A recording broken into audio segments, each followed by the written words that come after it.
Ya, teman-teman, di saat ini kami kelompok 2 akan menjelaskan mengenai topik kekerasan dan konflik antar kelompok di dalam masyarakat. Ada orang berkelahi.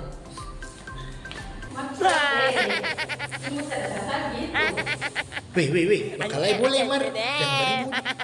Ada yang mau menjelaskan? Ya, kami akan menjelaskan mengenai fenomena seperti yang terjadi di samping saya mengenai konflik dan kekerasan, di mana banyak konflik dalam masyarakat terjadi karena miskomunikasi di tengah masyarakat.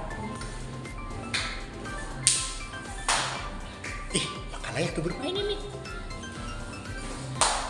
Dan dalam penjelasan kali ini kami kelompok akan menjelaskan mengenai kekerasan dan konflik antar kelompok dalam masyarakat dengan penjelasan dalam beberapa bagian.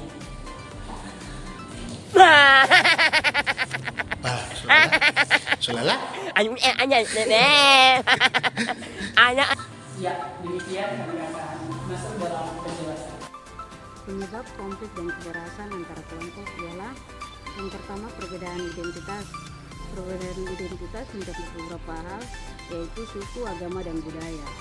Seringkali menjadi sumber utama konflik karena ketidakdewasaan masyarakat dalam menerima perbedaan. Yang kedua ialah kesenjangan ekonomi. Ketidakadilan dalam distribusi sumber daya dan kesempatan ekonomi dapat memperparah ketegangan antara kelompok. Politik kekuasaan, persaingan untuk mendapatkan atau mempertahankan kekuasaan bisa memicu konflik. Sejarah dan trauma pengalaman masa lalu seperti penjajahan, genosida dapat meninggalkan luka yang memicu konflik berulang. Baik, kita akan masuk dalam pembahasan berikut tentang bentuk-bentuk kekerasan. Bentuk-bentuk kekerasan yang pertama yaitu kekerasan fisik, seperti penyerangan, pembunuhan, atau pertempuran bersenjata. Dan untuk yang kedua, kekerasan struktural, ketidakadilan sistem, misalnya sistem pemerintahan yang membuat kelompok tertentu menderita, seperti melakukan diskriminasi dalam pekerjaan, pendidikan, atau akses layanan publik. Dan kekerasan yang ketiga, kekerasan simbolis, stigmatisasi dan denominasi yang dilakukan melalui media atau propaganda. Untuk dampak-dampak yang ditimbulkan dari adanya kekerasan dan konflik antar kelompok di dalam masyarakat, kami kelompok mencatat menjadi 3 bagian. Yang pertama secara kemanusiaan, tentunya ada korban jiwa, cedera, bahkan trauma secara psikologis, dan juga ada pengungsian, di mana ketika sebuah masyarakat berkonflik atau bertikai, maka akan terjadi pengungsian dari daerah konflik ke daerah yang aman. Kemudian secara ekonomi, ada penghancuran atau pengerusakan infrastruktur layanan publik di dalam masyarakat, hilangnya investasi, dan ekonomi stagnan di tempat. Sedangkan secara sosial, ada hancurnya kohesi atau persatuan di dalam masyarakat, terjadi polarisasi di dalam masyarakat, dan hilangnya kepercayaan antar kelompok di dalam masyarakat tersebut. Kita masuk dalam solusi terkait dengan konflik dan kekerasan di dalam masyarakat. Kami menawarkan ada 4. Yang pertama, dialog antar kelompok. Jadi melakukan dialog terbuka antar kelompok di dalam masyarakat, sehingga setiap kelompok di dalam masyarakat, setiap komunitas di dalam masyarakat mampu saling memahami perbedaan satu dengan yang lainnya, sehingga dapat meminimalisir konflik.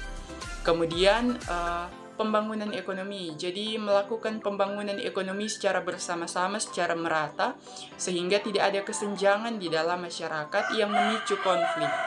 Dan yang ketiga yakni reformasi politik, jadi bagaimana membangun sistem politik yang ada, baik pemerintah dan masyarakat, yang kemudian secara bersama-sama membangun daerah tempat tinggal mereka tanpa kemudian pilih kasih terhadap kelompok atau komunitas di dalam masyarakat. Jadi semua masyarakat dijamin haknya, hak politiknya untuk menikmati kesejahteraan oleh lembaga-lembaga politik maupun oleh masyarakat sekitar. Kemudian menciptakan keadilan transisi, jadi mengatasi luka masa lalu melalui rekonsiliasi nilai-nilai budaya, bahkan pun secara lembaga hukum, pengadilan, bahkan reparasi. Studi kasus yang kami kelompok ambil untuk menjelaskan secara jelas mengenai topik yang kami ambil saat ini, yakni mengenai kerusuhan di kota Ambon pada tahun 1999 sampai tahun 2001. Dan menurut data yang kami dapatkan, konflik ini berawal dari konflik kepentingan antar kelompok lokal Acan yang beragama Muslim dan kelompok Obed Kristen.